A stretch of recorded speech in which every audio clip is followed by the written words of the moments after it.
Buongiorno a tutti, noi abbiamo una piccola azienda agricola nel Chianti fiorentino.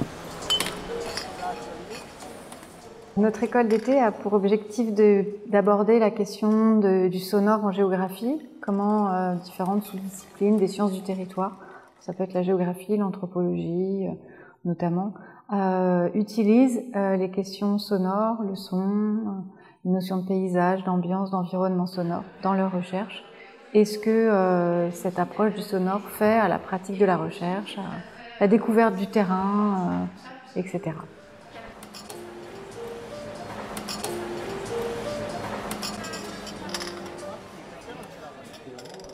Les intervenants sont des chercheurs ou des artistes qui ont tous une appétence pour le sonore et pour les questions sonores qu'ils mobilisent dans leurs recherches sur les territoires pour appréhender de manière différente l'espace, le territoire, les sociétés qu'ils étudient et qui vont partager durant toute la semaine leur expérience de manière assez réflexive aux participants. Moi, je vais vous présenter des choses où les gens ils jouent avec les effets sonores, des communications à distance faites par les humains plutôt en milieu rural.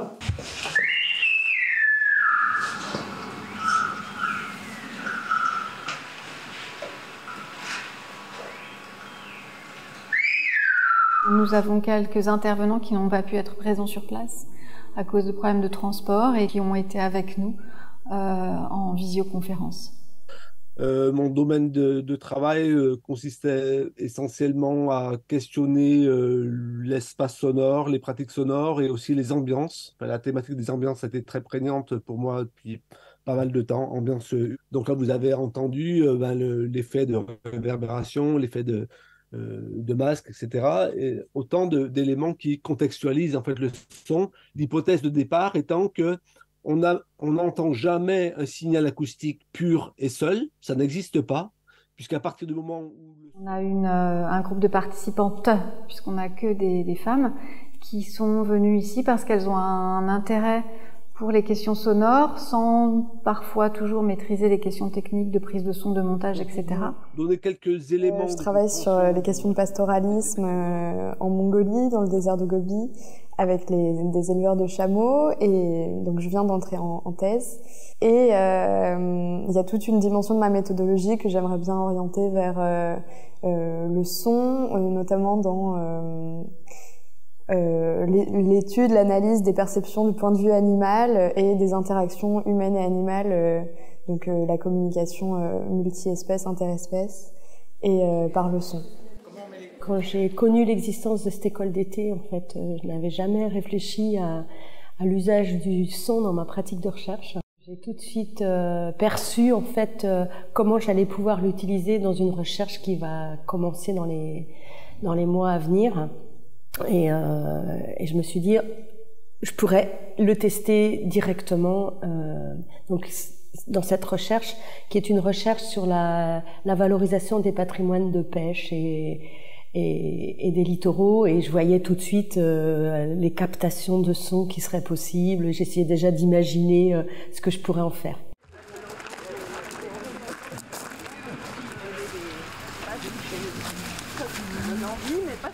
La première demi-journée de l'école d'été a consisté en une immersion qui s'est traduite en une séance d'écoute.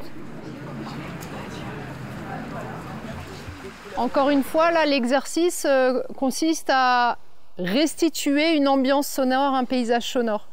Donc là, on va refaire une écoute de 5 minutes pour compléter vos données. Parce que vous devez vous rendre compte que plus on s'immerge et plus on entend de choses.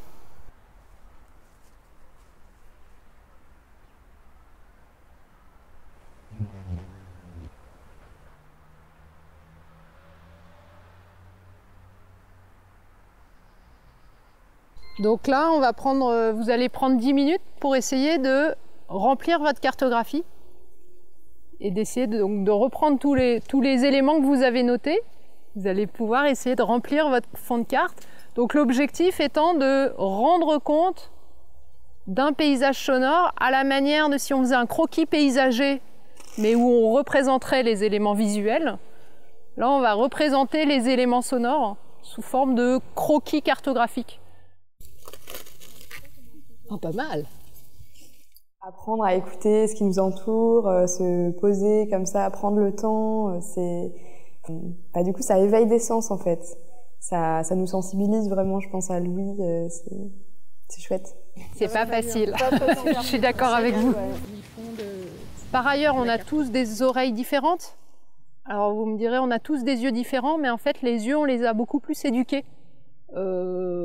Lors de nos études, on a appris à analyser les images, et donc on a des oreilles qui sont beaucoup moins éduquées. Parler du son, c'est déjà souvent plus compliqué.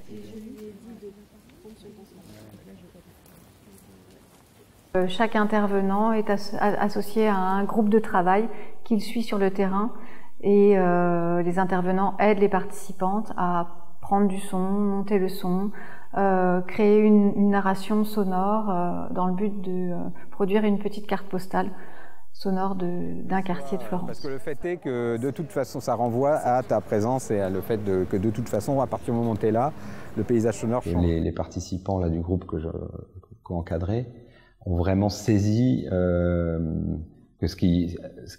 l'important c'était le sens qu'on allait chercher en fait, et ce qu'on voulait montrer et donner à entendre, plus que la question technique.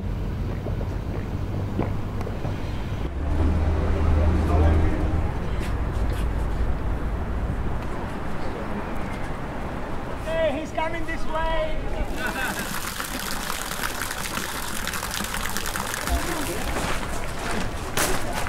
You want me to take a picture? Come on. Hurry up.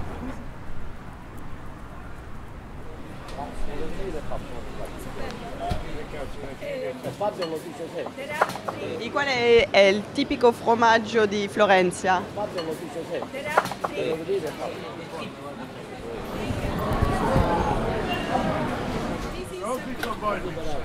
We will see later on in the tour. Coming to America, Canada, Australia.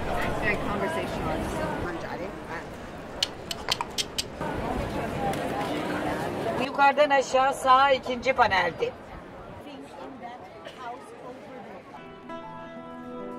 Here, just call me back so I can talk to him. Yeah? Ladies stand. They didn't get to the event. They got...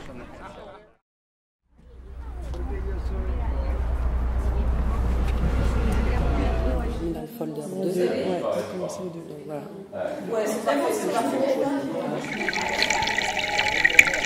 On y va, on écoute, surtout que tu vas les reconnaître.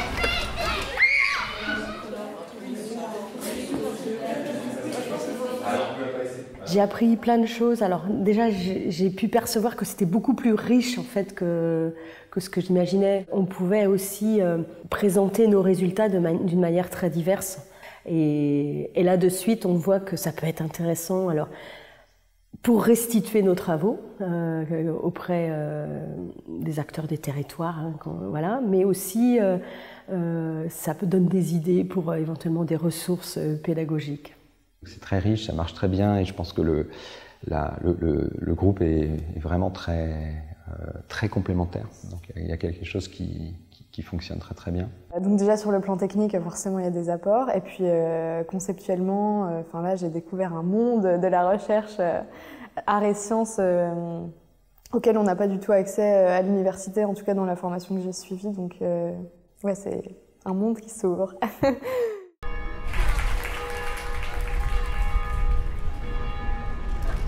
Senti, se arriverò stasera, mi sa parlare io, è il mio compleanno ieri.